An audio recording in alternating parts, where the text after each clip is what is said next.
Hi, this is part 2 of my Death of Owning Games podcast series. In the last post, I discussed some issues with digital games on the subject of video game preservation. I mentioned DRMs, and this time I wanted to have a more in-depth look at Denuvo specifically.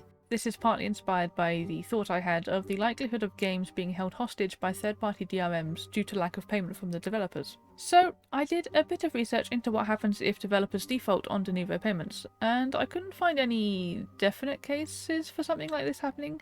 I'm assuming the answer is simply the game will be unplayable. However, I did come across some interesting findings on the price of the DRM and how the payment system works, which answers the question of how common this scenario even is.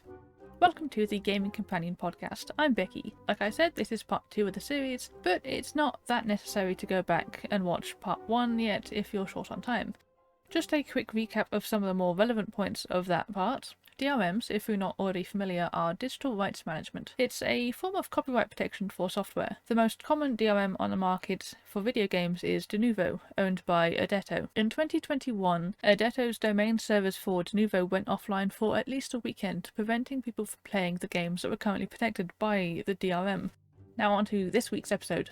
There are a lot of Denuvo games. Ever since the first in September 2014, which was FIFA 15, it seems most AAA releases use Denuvo in some form. In some cases, it's patched out within a year of its release. There's a Steam curator by the name of Denuvo Games that lists all the games on Steam with it in, or that have had it removed. It being removed from games does make sense, because from what I've found, the DRM has a subscription-based pricing, and for something like DRM that has a very low life expectancy, I wouldn't expect most developers to keep paying for it for more than a year. I unfortunately couldn't find an exact pricing on Adetto's website for the DRM, but I did manage to find pricing on Amazon's marketplace for their similar anti-tamper feature. This anti-tamper isn't technically DRM. In Denuvo's own words, anti-tamper stops the reverse engineering and debugging of the DRM solution, which is kind of like buying a raincoat and then needing to pay extra for the waterproofing. But anyway, this Amazon Marketplace listing has two separate prices. One, a license fee, which is 50 cents per game activation, or a monthly fee of $25,000 for the Denuvo anti-tamper. This does seem a little bit high.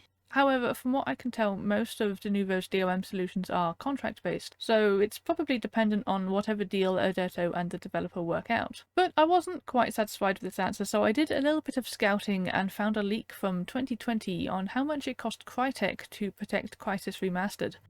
I will include a link to the leaked document in the description. The overall gist of it is, by my estimations, Crytek spent a minimum of €126,000 for Denuvo, just on Crysis Remastered. They also protected their other games coming out around the same time. I'm going to have a closer look at the leaked document, and it might get a little bit technical, so bear with me.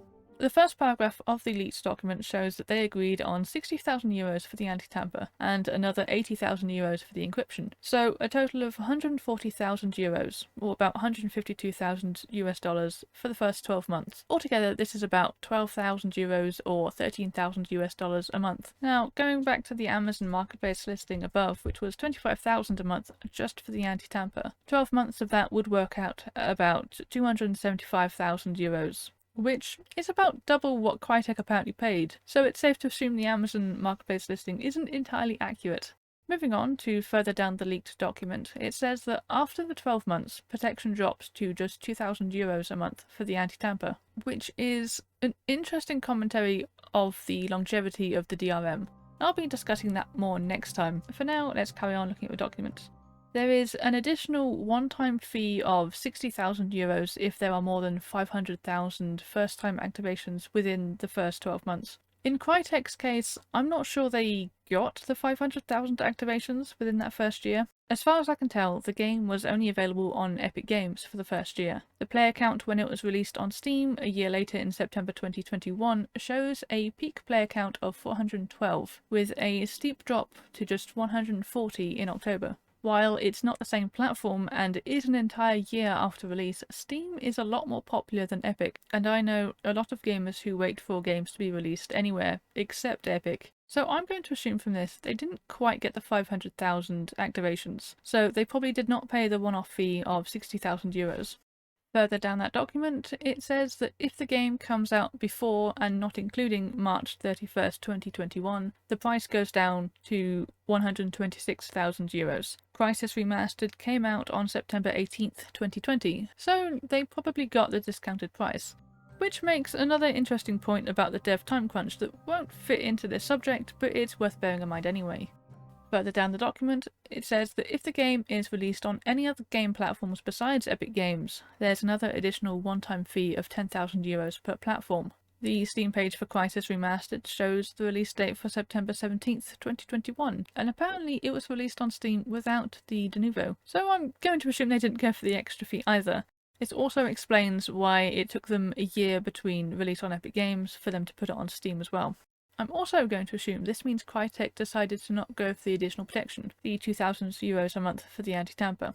The Steam curator I mentioned earlier shows Crysis Remastered as no longer having Denuvo, which doesn't really mean much if it was released on Steam without Denuvo. There is another article I found that states that Crytek has removed the DRM from the game. They didn't say specifically when, but the article was published on October 21st, 2021, so probably sometime before that. Crytek probably didn't pay much more than 1 month for the additional protection.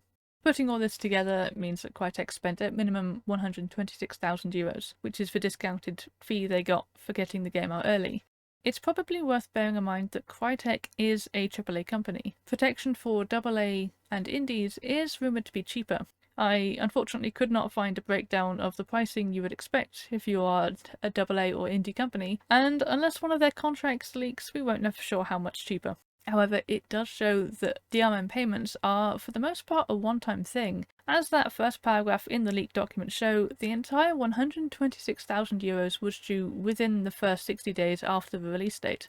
Probably means it's not likely that there'll ever be an issue of developers defaulting on payments and the DRM keeping the game hostage. For the first 12 months anyway, and so long as the game doesn't hit the activations cap and they don't incur any other extra fees. All of this doesn't quite answer the question of what will happen if for some reason the developers can't pay. But I'm going to stick to my initial assumption. The game will become unplayable until either Denuvo or the developers sort it out. I don't see Erdeto having the capability to change the code as a third party, or even having the desire to do so. Our best hope is that the developers stick around to remove DRMs from their games. Thanks for listening. As I said, this is part 2 of a multi-part series covering the topic of video game preservation and any tangents of it that interest me. If you are listening to this on a platform with comments, please leave a comment. If not, you can send me an email at thegamingcompanionpod@gmail.com. In either case, make sure you subscribe to catch all the parts, and I will see you next time. Bye!